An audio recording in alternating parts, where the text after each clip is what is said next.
अस्सलामुअलैकुम, आप देख रहे हैं अल-हिजाज टीवी HD। आइए नजर डालते हैं आज की अहम खबर पर। मज़ीद खबरों के लिए विजिट करें हमारी वेबसाइट www.alhijaznewshd.tv और www.alhijaznewshd.ask पर। मुजफ्फराबाद से 1.5 घंटे की मुसाफत पर दरियाए जहलम के किनारे आबाद खूबसूरत कस्बा चकोठी, जो तकसीम के बाद से अमन और जंग समेत अंदरूने कश्मीर तजारती सरगर्मियों का मरकज़ रहा।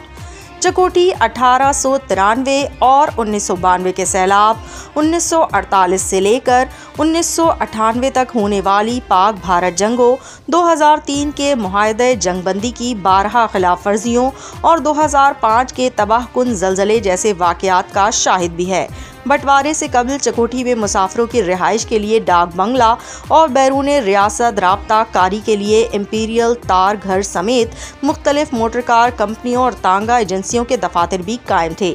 भारतीय गोलाबारी के बायस ये कस्बा कई बार उजड़ा और फिर आबाद हुआ और आज भी जद्दोजहद, तरक्की और उम्मीद की अलामत है।